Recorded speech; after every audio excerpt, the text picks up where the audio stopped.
Bonjour tout le monde, j'espère que vous allez bien. Ça fait très longtemps que vous m'avez demandé mon avis sur Harry Potter et l'enfant maudit. Et je vais enfin aujourd'hui dans cette vidéo vous donner mon avis, mon ressenti, ce que j'en pense. Est-ce qu'on peut le qualifier pour moi d'Harry Potter 8? C'est parti.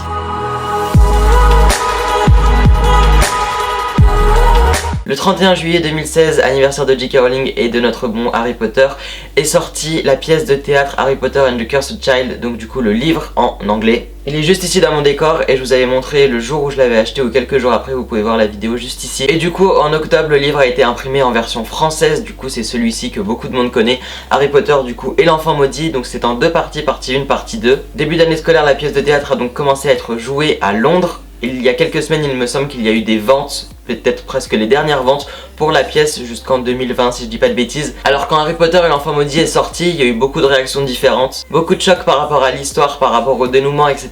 Mais il y a quelque chose d'assez remarquable, c'est que la communauté Potterhead a vraiment respecté ceux qui n'avaient pas encore lu le livre, ceux qui attendaient la sortie française, etc. Donc du coup vraiment il n'y avait pas de spoil, sauf si on en cherchait évidemment, mais sinon c'était très respectueux et ça faisait super plaisir même sur les lives, etc. Donc ça c'était top. Du coup dès que je l'ai lu en version anglaise, j'ai à peu près tout compris, même si je vous avoue qu'il y a certains détails, voilà, j'avais pas non plus tout compris. En version française pour l'instant j'ai lu plus de 3 fois parce que moi je vais vous expliquer, mais j'aime ce livre. Ce que je vais dire à partir de maintenant va contenir des spoilers, donc si vous n'avez pas encore lu le livre et que vous voulez garder la surprise, ou si vous ne voulez pas savoir la fin, etc.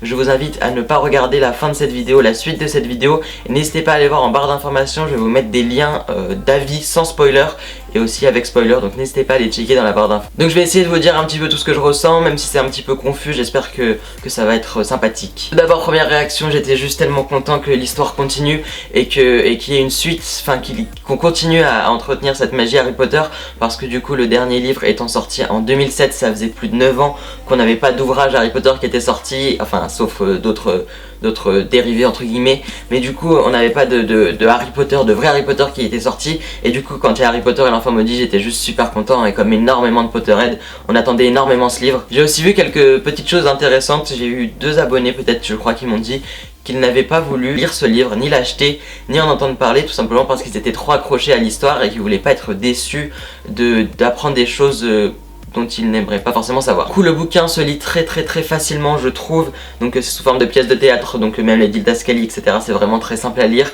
C'est en 2 parties du coup comme je vous l'ai déjà dit plusieurs fois. On a 350 pages, plus ou moins 330 pages, et c'est vraiment, ouais, c'est facile à lire, ça se lit rapidement, et moi je le lisais doucement pour pouvoir être sûr de continuer à le lire un moment. Le design est juste hyper joli de Harry Potter et l'enfant maudit, Harry Potter and the Cursed Child, genre le logo est très joli. Même c'est tellement l'ambiance, l'univers, enfin d'un côté c'est un nouveau, on sent que ça se décroche un petit peu des 7 Harry Potter en livre qu'on a déjà eu, mais enfin c'est magique. C'est pas très clair, mais du coup comme je vous l'ai dit dans la vidéo que j'avais fait, je vous avais montré plus en détail la version aussi anglaise qui est magnifique, parce que là du coup en version française la première de couverture n'est pas cartonnée. Enfin si elle est cartonnée, mais c'est pas du vrai carton, alors que l'autre il est magnifique avec une bordure, avec le logo imprimé en doré, enfin bref, il est juste trop beau. Ce que je vais vous dire du coup c'est mon avis, vous allez peut-être pas le partager, vous allez peut-être pas être d'accord, je vous demande juste de le respecter et que on soit tous respectueux envers les avis différents qu'il y aura dans les commentaires de cette vidéo. Et du coup je vais vous dire ce que j'en ai pensé. Globalement, moi je vous le dis, j'ai plutôt bien aimé ce livre. Au début j'ai pas trop compris quand certaines personnes qualifiaient ça de fanfiction, parce que vous avez sûrement entendu beaucoup de personnes qui disaient fanfiction suite à pas mal de choses improbables auxquelles on ne s'attendait pas forcément. Ce que j'aime pas trop dans le terme fanfiction, c'est qualifier le travail de J.K. Rowling, de John Tiffany et de Jack Thorne de fanfiction. Je pense que ils ont beaucoup plus de talent qu'écrire une fanfiction. Je suis pas en train de dénigrer du tout les fanfictions, loin de là, il y en a sûrement des superbes, mais juste je pense que J.K. Rowling écrit des choses juste magnifiques, et je trouve que fanfiction c'était un petit peu pas rabaissant, mais je sais pas comment expliquer. Donc notamment ce qui était qualifié comme ça, c'était l'amitié du coup entre Albus et Scorpius, mais aussi l'enfant de Bellatrix et Voldemort, même si moi je dois vous avouer que ça m'a bien fait rire. Après les lectures, moi c'est la pièce de théâtre que j'ai vraiment envie de voir, comment ils ont pu faire ça, la mise en scène qu'ils ont pu avoir, et je pense que le travail est juste extraordinaire, pardon, et il y a énormément d'avis positifs, et apparemment la mise en scène est juste spectaculaire, le metteur en scène est juste super, et les comédiens sont apparemment très bons aussi, donc voilà, ça donne vraiment envie de voir la pièce. Quant au retour dans le passé, certes ils sont un peu abusés, ils sont aussi assez improbables quand on pense au retour de Ombrage qui est directrice de Poudlard, enfin de choses comme ça. C'est pas forcément très réaliste. Pour ce qui est de Delphi, beaucoup de monde a été choqué face à l'enfant qu'elle a eu avec Voldemort. Non, pas Delphi, hein, Bellatrix. Beaucoup ont été choqués que Bellatrix ait eu un enfant avec Voldemort et que ce soit Delphi, etc. C'est très improbable, certes. Moi, j'adore le personnage de Bellatrix et Voldemort. C'est vrai que c'est improbable et ça peut décevoir. Je comprends que ça puisse décevoir dans le sens où c'est vraiment c'est pas quelque chose auquel on s'attend. C'est pas l'image qu'on se faisait dans notre tête après les 19 ans plus tard. C'est pas forcément ce dont on imaginait. C'est très improbable. On ne s'attendait absolument pas à cette fin là. Et c'est peut-être ça aussi qui est sympa. C'est le fait ce retournement de situation, ce choc. On apprend aussi la mort d'Astoria, donc la femme de Drago et la mère de Scorpius. Et je trouve ça dommage parce que je pense que ça aurait pu être sympa d'avoir, comme on a Harry et Ginny quand ils sont chez eux seuls, on aurait pu avoir Drago et du coup Astoria quand ils sont chez eux seuls aussi et qui parlent de leur fils ou ce genre de choses. Autre polémique, la relation entre Albus et Scorpius. Une grande amitié pour certains, plus pour d'autres, etc. Enfin bref, ça c'est un sujet assez complexe. Je vous mets en barre d'infos si vous voulez voir d'autres sujets. Personnellement, oui, c'était étonnant. Après, on a un paradoxe dans le sens où de base les parents ne s'aiment pas, mais après ils font équipe quand même pour s'occuper, pour retrouver leurs enfants.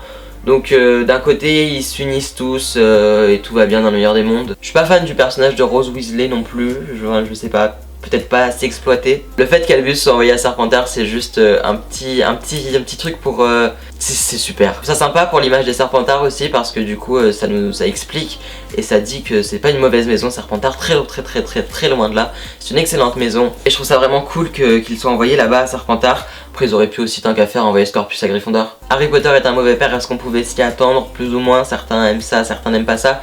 Je trouve que c'est intéressant la relation conflictuelle qu'il a avec son fils, avec Albus, dans le sens où ça va provoquer sa fugue et ça va faire quelque chose d'intéressant dans le sens où son fils en a marre d'être associé à son image, en a marre que son père ait été connu et soit connu et je trouve ça intéressant, il a envie d'être indépendant et de juste de vivre normalement. Ça fait super plaisir de revoir certains personnages comme Rogue, comme McGonagall et je trouve ça juste marrant l'effet qu'a McGonagall, toujours cette, comme elle est directrice du coup, l'effet entre guillemets supériorité, enfin l'effet qu'elle a toujours sur Harry de l'engueuler un peu, je trouve ça vraiment sympa. L'absence aussi de Hugo Weasley, peut-être que... je sais pas où ils auraient pu le mettre. L'histoire de la dame avec le chariot, on va juste pas en parler parce que... voilà, très improbable. Voilà, c'est la fin de cette vidéo. Je sais pas si elle aura été très explicite, très constructive, mais j'espère qu'elle vous aura plu. Si vous avez des questions à me poser, n'hésitez pas à me les dire dans les commentaires. J'essaierai de répondre un maximum et à essayer d'être un maximum précis. Donc n'hésitez pas à me poser des questions sur mon avis sur ce livre. Laissez-moi aussi votre avis détaillé dans les commentaires, ça me ferait plaisir de savoir ce que vous en avez pensé. Si jamais vous êtes allé voir la pièce à Londres, me donnez votre avis. Et voilà, débattre un petit peu des sujets que j'ai évoqués dans cette vidéo. Je vous mets, comme je vous l'ai dit, en barre d'informations des liens sur des avis critiques en anglais ou en français par rapport à certains thèmes, par rapport à certains sujets, sans spoil et avec spoiler.